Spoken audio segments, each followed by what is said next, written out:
नमस्कार, news one India में आपका स्वागत है। आपके साथ मैं धर्मराज सिंह। बुलेटिन में सबसे पहले बात करेंगे लखनऊ की, जहां पर कोरोना के बढ़ते मामलों को देखते हुए नाइट कर्फ्यू के वक्त में कुछ बदलाव किया गया है। 2000 से अधिक एक्टिव केस वाले जिलों में और ज्यादा सख्ती से नाइट कर्फ्यू को लगाया गया है। अब रात 8 बजे के बजाय शाम को 7 बजे से ही नाइट कर्फ्यू रहेगा। पहले रात 9 बजे से सुबह 6 बजे तक नाइट कर्फ्यू का वक्त मुकर्रर किया गया था, लेकिन अब इसमें कुछ बदलाव किए गए हैं। मुख्यमंत्री योगी आदित्यनाथ ने आदेश दिया है कि नाइट कर्फ्यू के वक्त में बदलाव किया जाए। जिन जिलों में 2000 से ज्यादा एक्टिव केस हैं, वहां पर अब 8 बजे के बजाय शाम को 7 बजे से ही नाइट कर्फ्यू लागू किया जाएगा और इसे सख्ती से लागू करना है। लखनऊ, प्रयागराज, वाराणसी, कानपुर नगर, गौतम बुद्ध नगर, मेरठ, गोरखपुर में नाइट कर्फ्यू में सख्ती बरती जाएगी। जहां पर भी 2000 से ज्यादा एक्टिव केस हैं, उन जिलों में सख्ती से नाइट कर्फ्यू को इंप्लीमेंट करने का आदेश मुख्यमंत्री योगी आदित्यनाथ ने दिया है।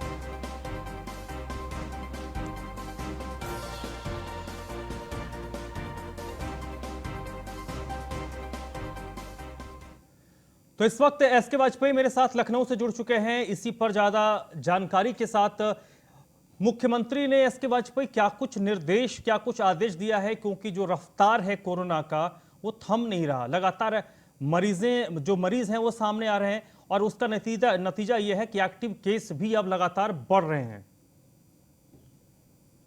बिल्कुल, निश्चित तौर पर सीएम योगी आदित्यनाथ ने खुद संक्रमित होने के बावजूद आज टीम 11 की बैठक में अफसरों के साथ चर्चा की थी और उत्तर प्रदेश के विभिन्न कोरोना को लेकर हालात किस तरीके के हैं उस पर चर्चा हुई थी। खास तौर पर महत्वपूर्ण चीज यह है कि उत्तर प्रदेश के 10 जिले ऐसे चिन्हित किए गए हैं जहां पर 2000 से ज्यादा केसेस हैं, जहां पहले रात्रि 9 बजे से लेकर सुबह 6 बजे तक रात्रि कालीन कर्फ्यू चल रहा था।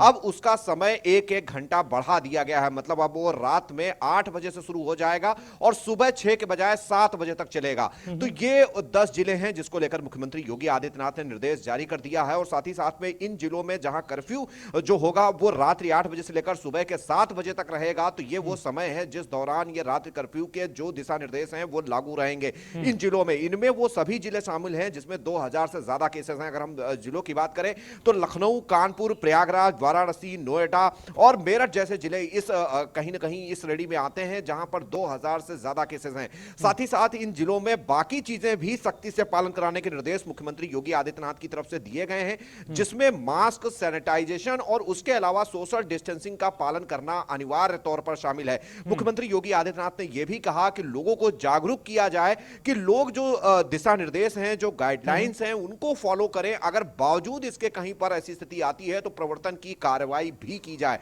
तो निश्चित है कि अब इन जिलों में सख्ती होगी और जो गाइडलाइन है उसको फॉलो कराने के लिए हर तरीके की सख्ती भी उत्तर प्रदेश पुलिस और प्रशासन की तरफ से की जाएगी, ताकि कहीं ना कहीं कोरोना जैसी महामारी से लोगों को बचाया जा सके। क्योंकि ये वो जिले हैं जिन्होंने सबसे ज्यादा स्थिति खराब है कोरोना की और इन जिलों में सबसे ज्यादा कोरोना के संक्रमित मरीज निकलकर सामने आ रहे हैं। अगर हम मरीजों की संख्या देखेंगे तो कई गुना ज्यादा है डिस्चार्ज होने वालों की अपेक्षा। तो कहीं ना कहीं इन सारी चीजों को देखते हुए मुख्यमंत्री योगी आदित्यनाथ की तरफ से ये सख्त दिशा निर्देश इन जिले के अफसरों को जारी किए गए हैं, जिसमें मुख्यमंत्री के निर्देश के बाद अब इन जिलों को भी मुख्यमंत्री कार्यालय की तरफ से निर्देश दिए जा रहे हैं कि वो इन नए दिशा निर्देशों के तहत जिले में कार्रवाई शुरू करें। जी, लेकिन इसके अलावा जो दूसरे जिले हैं जहां पर संक्रमण की रफ्तार इस वक्त कम है, संक्रमण का जो औसत है वो थोड़ा कम है, उन जिलों में भी सख्ती की जरूरत होगी। क्योंकि अगर वो अभी से सख्ती नहीं बरतेंगे तो उनका भी हाल संभवतः वही हो जाएगा जो इस वक्त ये 8-10 बड़े शहरों का है।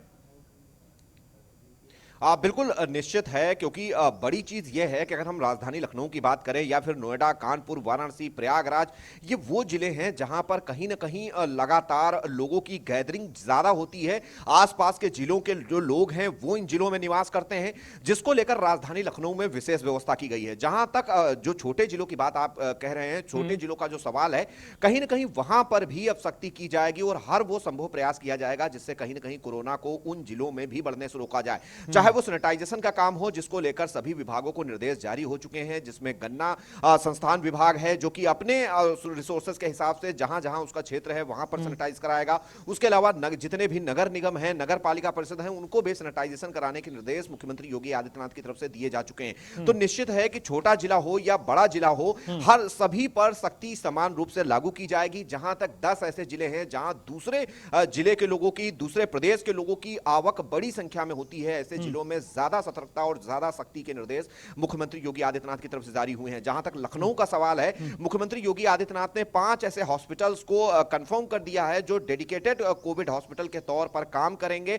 और सबसे बड़ी बात यह होगी कि इन जिलों में, खासतौर पर लखनऊ में, मुख्यमंत्री योगी आदित्यनाथ ने टिप्पणी भी की है कि यहां पर इलाज के लिए आसपास के जिलों से भी लोग पहुंचते हैं। तो ऐसी स्थिति में यहां के हॉस्पिटल्स में सभी व्यवस्थाएं चौक चौबंद रखी जाएं, चाहे वो ऑक्सीजन की व्यवस्था हो, दवाओं की व्यवस्था हो, या बाकी जो गाइडलाइन है उनके अनुसार जो पालन कराने के निर्देश हैं, वो सभी चीजें यहां पर पूरी रखी जाएं। चलिए एसके वाजपेयी, आप मेरे साथ जुड़े रहिएगा। गौरव भी इस वक्त हमारे साथ जुड़ चुके हैं गाजियाबाद से। गौरव, गाजियाबाद की भी स्थिति बहुत अच्छी नहीं है, और गाजियाबाद की विशेष तौर पर बात करें तो एक तो शहरी इलाका है और एक ग्रामीण इलाका है। शहरी इलाकों में जो हाई राइज टावर्स हैं, जो सोसाइटीज हैं, वहां पर ये रिपोर्ट्स आ रही है कि वहां पर बहुत ज्यादा मरीज हैं कोविड को लेकर। तो वहां पर किस तरीके से लोगों को मदद की जाए, कैसे स्थिति खराब हो, उनको हाई राइज बिल्डिंग के जो सोसाइटीज हैं उनको कैसे जागरूक किया जाए, उनको क्या कुछ प्राथमिकताओं सूची में लेना है, इस पर लेकर क्या कुछ विभाग बात कर रहा है, जिला प्रशासन बात कर रहा है इसको?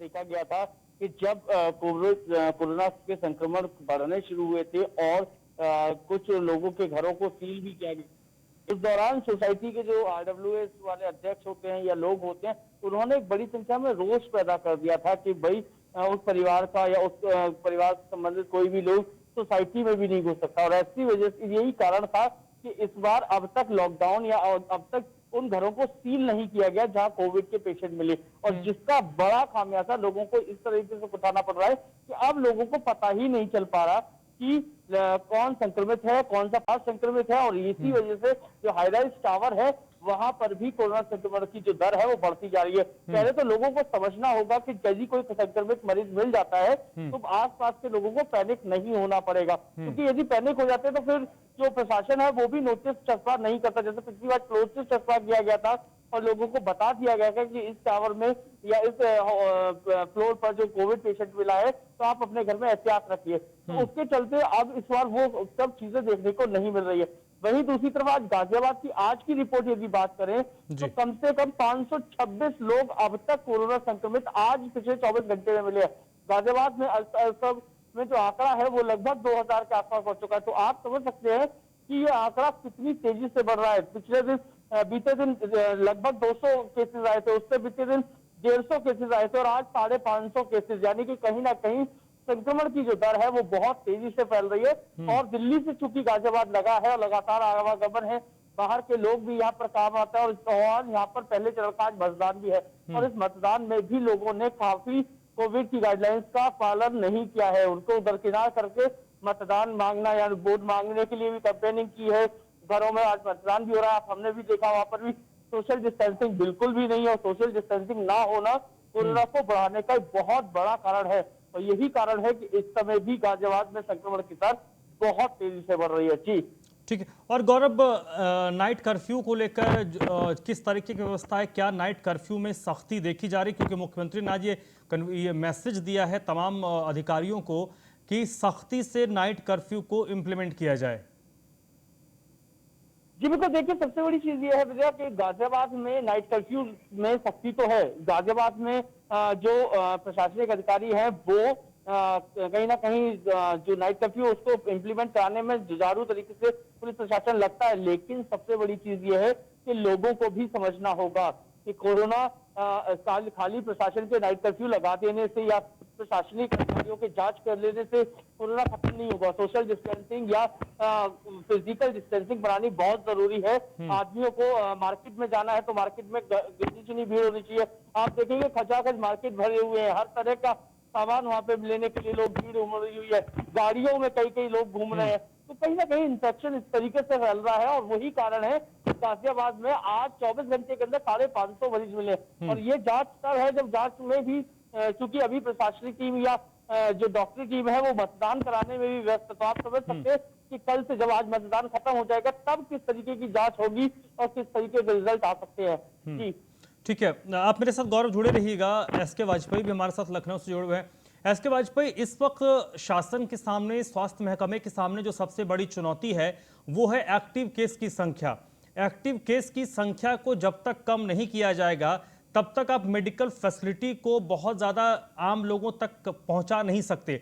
और मेडिकल फैसिलिटी इस तरीके की है कि आप ओवरनाइट कुछ भी बहुत बड़ा बदलाव नहीं कर सकते हैं। बिल्कुल निश्चित है, क्योंकि एक्टिव केसेस की जो संख्या लगातार बढ़ रही है और जिस अनुपात में लोग डिस्चार्ज हो रहे हैं वो एक बड़ी समस्या स्वास्थ्य प्रशासन के लिए भी है। क्योंकि कहीं ना कहीं लोगों की जो लापरवाही है, लोगों का जो कोरोना को लेकर अभी भी बेपरवाह तरीका है। बहुत सारी जगह आपने अभी ऐसी भी देखी होंगी जहां पर लोग इतने सारे समस्याओं के बावजूद कोरोना को हल्के में ले रहे हैं। वो एक बड़ी परेशानी स्वास्थ्य विभाग के लिए जरूर है। हालांकि स्वास्थ्य विभाग, जिला प्रशासन और नगर निगम जो भी हैं वो कोशिशें कर रहे हैं, लेकिन सबसे बड़ी बात है कि लोगों की जन सहभागिता की जरूरत है। क्योंकि जिस तरीके से केसेस बढ़े हैं, कहीं ना कहीं वो चिंता की बात जरूर है। क्योंकि बेड्स की अगर हम बात करें या हॉस्पिटल्स की बात करें, डॉक्टर्स की उपलब्धता की बात करें, तो वो एक लिमिटेड है। और जिस अनुपात में लगातार केसेस बढ़ रहे हैं, अगर हम देखें तो ये कोरोना का पीक टाइम चल रहा है, जब 20,000 से ज्यादा केसेस प्रत्येक 24 घंटे में निकलकर यूपी भर में आ रहे हैं। तो कहीं ना कहीं ये चीजें लोगों को समझनी होगी, इन समस्याओं को समझना होगा कि जो जानकारी है और जो सतर्कता है वही सबसे बड़ा बचाव है। और उसके अनुसार ही चीजों को करना होगा। जो दिशा निर्देश हैं उनको फॉलो करना होगा और शासन प्रशासन का सहयोग करना होगा। ये एक बड़ी चीज होगी कि जिससे स्वास्थ्य विभाग और बाकी चीजों की उपलब्धता सुनिश्चित की जा सके। हालांकि प्रशासन की तरफ से प्रयास किया जा रहा है, लेकिन कहीं ना कहीं जो संख्या है संक्रमितों की वो इतनी ज्यादा है कि कहीं ना कहीं वो प्रयास नाकाफी साबित हो रहे हैं। जी ठीक है, एसके वाजपेयी आप मेरे साथ जुड़े रहिएगा। इस वक्त मेरे साथ मेरठ से अतुल भी जुड़ गए हैं। अतुल, मेरठ की अगर बात करें तो मेरठ में भी जो सबसे प्रभावित जिले हैं कोविड को लेकर, उसमें मेरठ भी एक जिला शामिल है। तो मेरठ में किस तरीके की व्यवस्थाएं हैं, नाइट कर्फ्यू को लेकर किस तरीके की सख्ती बरती जा रही है?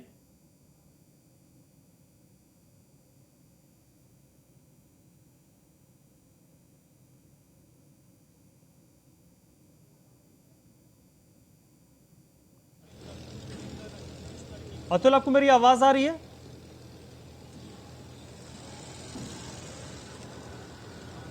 चलिए, लगता है मेरी आवाज अतुल तक नहीं जा रही। दोबारा हम उनसे जुड़ने की कोशिश करेंगे। गौरव यादव भी जुड़े हुए हमारे साथ गाजियाबाद से।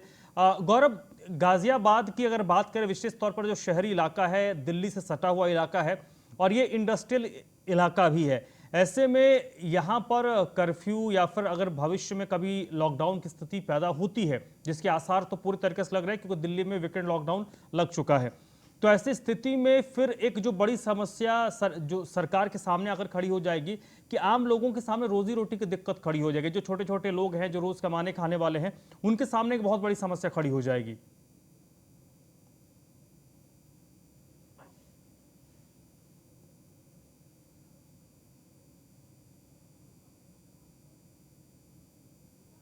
कहीं रोजी रोटी इफेक्टेड होगी और लॉकडाउन लगता है तो रोजी इफेक्टेड तो होगी।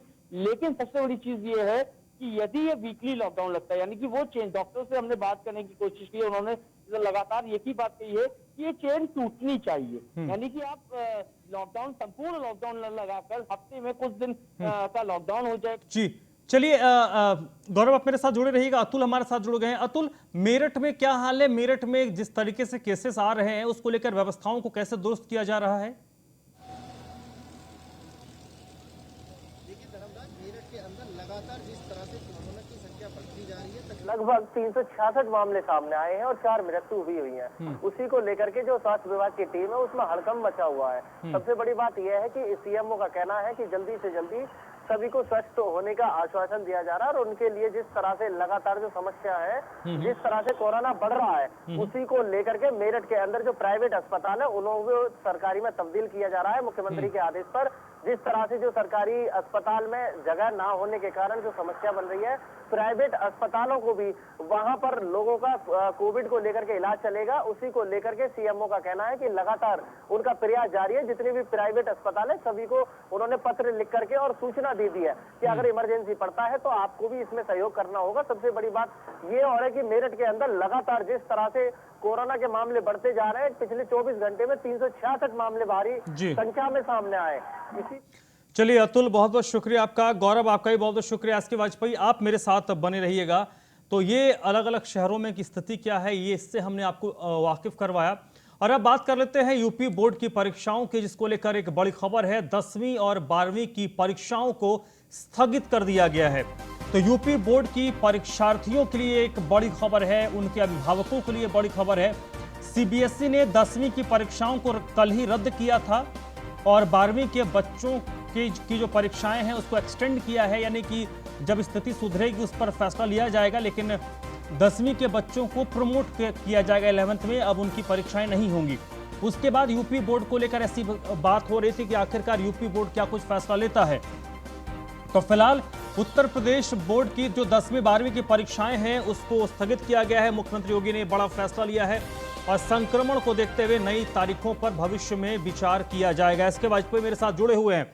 एस के वाजपेयी, ये एक राहत भरी खबर शासन प्रशासन के लिए भी है, उन अभिभावकों के लिए भी है जिनके बच्चे 10वीं और 12वीं के परीक्षाओं के परीक्षार्थी थे, क्योंकि अगर एग्जाम्स होते तो एक बहुत बड़ी गुंजाइश थी कि इन स्थिति में बच्चे बहुत ज्यादा संख्या में संक्रमित होते। बिल्कुल, अगर हम देखें तो सीबीएसई बोर्ड के बाद यूपी बोर्ड पर निश्चित तौर पर दबाव बढ़ रहा था कि उनको परीक्षाएं स्थगित करनी पड़ेंगी और अब निर्णय हो चुका है। क्योंकि अगर हम देखें तो यूपी बोर्ड सबसे बड़ा बोर्ड है जिसमें 56 लाख से ज्यादा परीक्षार्थी शामिल हो रहे थे। कहीं ना कहीं उसको लेकर जहां पहले पंचायत चुनावों के चलते उसको 8 तारीख तक टाला गया था, अब कोरोना परिस्थितियों को देखते हुए मुख्यमंत्री योगी आदित्यनाथ ने आज अपनी टीम 11 के दौरान ये निर्देश दिए हैं कि 15 मई तक कोई भी विद्यालय ना खोले जाए और ना ही इस दौरान कोई भी परीक्षा आयोजित की जाए। और जहां तक बोर्ड परीक्षा का सवाल है, 20 मई वो तिथि होगी जिसके बाद नई तिथियों का ऐलान होगा कि बोर्ड परीक्षाएं कब होंगी। निश्चित है कि फिलहाल अभी तिथि ये कोई निर्धारित नहीं की गई है, लेकिन ये जरूर क्या है कि अब बोर्ड परीक्षाएं जो 8 मई से होनी थी अब वो नहीं होंगी, जिसको लेकर मुख्यमंत्री योगी आदित्यनाथ ने निर्देश जारी कर दिए। साथ ही साथ जो विद्यालय हैं कक्षा 1 से लेकर 12 तक अब कहीं भी कोई असमंजस की स्थिति नहीं है, वो 15 तारीख तक बंद रहेंगे। जहां पहले उनको 30 अप्रैल तक बंद किया गया था, उस तिथि को 15 दिन और आगे बढ़ाते हुए अब उसको 15 मई तक कर दिया गया है। 15 मई तक कोई भी विद्यालय नहीं खुलेंगे। अगर हम देखें तो जो बोर्ड परीक्षा कराने के लिए उत्तर प्रदेश शासन के 19 अफसर थे, उन 19 में से 17 अफसर कोरोना संक्रमित हैं। तो कहीं ना कहीं परीक्षा को लेकर संशय लगातार बरकरार था, क्योंकि वो अफसर खुद संक्रमित हैं और ऐसी स्थिति में परीक्षाओं को लेकर व्यवस्थाएं करना, सभी चीजें पूरी पूर्व निर्धारित तिथि के अनुसार संपादित कराना, कोरोना परिस्थितियों को भी समझना कहीं ना कहीं एक बड़ी परेशानी जरूर माध्यमिक शिक्षा बोर्ड उत्तर प्रदेश के लिए थी, जिसके बाद यह निर्णय हो गया है। अब जो परीक्षाएं हैं वो जहां 15 तारीख तक विद्यालय नहीं खुलेंगे, उसके बाद 20 तारीख के बाद यह निर्णय होगा कि नई तिथियां क्या हों जिसमें यूपी बोर्ड की परीक्षाएं कराई जाएं। जी चलिए, बहुत बहुत शुक्रिया एस के वाजपेयी आपका। तो फिलहाल मुख्यमंत्री ने यह आदेश दिया है कि 10वीं और 12वीं की परीक्षाएं स्थगित होगी, 15 मई तक कोई भी स्कूल नहीं खुलेगा।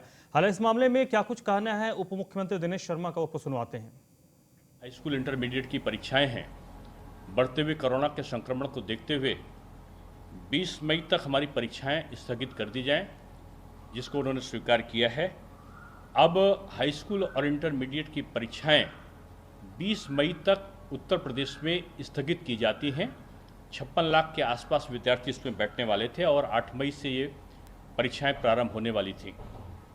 प्रथम सप्ताह में मई के हम लोग बैठेंगे और बैठ के निर्णय करेंगे कि परीक्षा को हमको कराना है या हमें अन्य विकल्पों पर विचार करना है। इसका निर्णय मई के प्रथम सप्ताह में हम लोग अपने अधिकारियों के साथ में और माननीय मुख्यमंत्री जी के साथ में बैठकर इसका निर्णय करेंगे। दिल्ली में वीकेंड कर्फ्यू को लागू कर दिया गया है। वीकेंड में अब दिल्ली में पूरी तरीके से कर्फ्यू को इंप्लीमेंट किया जाएगा। मुख्यमंत्री अरविंद केजरीवाल ने इसका ऐलान किया है, क्योंकि दिल्ली में जिस तरीके से मामले बढ़ रहे हैं उसने पुराने सभी रिकॉर्ड को तोड़ दिया है। मुख्यमंत्री ने ऐलान किया है कि दिल्ली में अब वीकेंड कर्फ्यू लागू रहेगा, लेकिन इस दौरान जो जरूरी सेवाएं हैं उनको पास दिया जाएगा और पास के जरिए जरूरी सेवाओं के लोग ट्रैवल कर सकते हैं। इस दौरान मुख्यमंत्री ने ऐलान किया है कि जिम, स्पा और ऑडिटोरियम पूरी तरीके से बंद रहेंगे। सिनेमा हॉल 30% क्षमता के साथ खुले रहेंगे।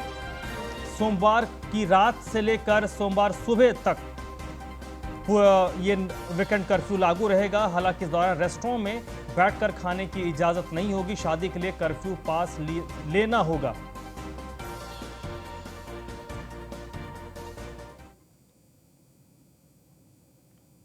आज एलजी साहब के साथ मीटिंग हुई थी और सब ने मिलके ये निर्णय लिए हैं कि वीकेंड के ऊपर कर्फ्यू दिल्ली के अंदर लगाया जाएगा।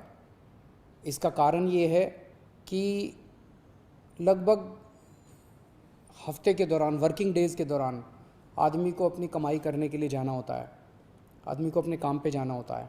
लेकिन वीकेंड में अक्सर जो लोग निकलते हैं वो अपने एंटरटेनमेंट के लिए या दूसरी एक्टिविटीज़ के लिए निकलते हैं, जो कि कर्टेल की जा सकती है, जो कि जिसके ऊपर अंकुश लगाया जा सकता है। उससे बहुत ज़्यादा लोगों को दिक्कत नहीं होनी चाहिए। इसीलिए चेन तोड़ने के लिए वीकेंड के ऊपर, ताकि लोग ज़्यादा संपर्क में ना आए, वीकेंड के ऊपर कर्फ्यू लगाया जा रहा है। लेकिन इस कर्फ्यू की वजह से जो एसेंशियल सर्विसेज हैं, मान लीजिए आपको अस्पताल जाना है, मान लीजिए आपको एयरपोर्ट जाना है, मान लीजिए आपको रेलवे स्टेशन जाना है। एक और भी बड़ी चीज़ है कि ये शादियों का सीज़न है और कई लोगों की ऑलरेडी शादी की डेट्स डिसाइड हो चुकी हैं, सब कुछ तैयारियां हो चुकी हैं। हम नहीं चाहते कि उनको किसी तरह की तकलीफ़ हो।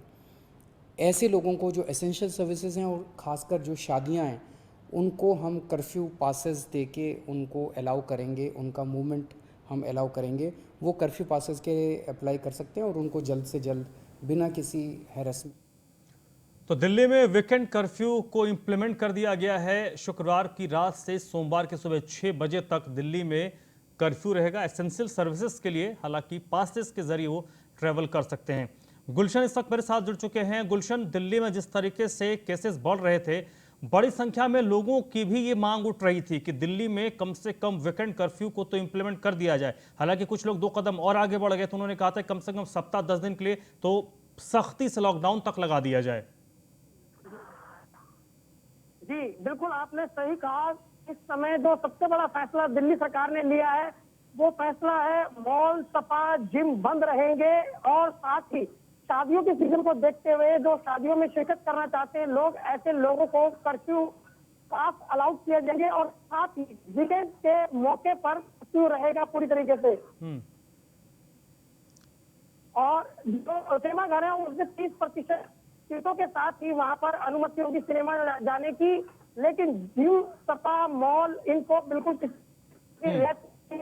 मार्केट जो होंगे वो भी एक एक करके ही लगाया जाएगा। जोन में एक ही बाजार लगेगा, वीकली बाजार। जैसे पहले मान लीजिए जोन में 3 या 4 बाजार सप्ताह में लग जाया करते थे, इस बार उनको रियायत नहीं मिलेगी। इस बार कल एक ही बाजार जोन में खुलेगा। चलिए, बहुत बहुत शुक्रिया गुलशन आपका इस जानकारी के लिए। तो फिलहाल दिल्ली में वीकेंड कर्फ्यू को इंप्लीमेंट, और ये आपको दिखा रहे हैं कि क्या कुछ इस दौरान सुविधाएं रहेंगी, क्या खुला रहेगा, क्या बंद रहेगा। तो इस बुलेटिन में फिलहाल इतना ही।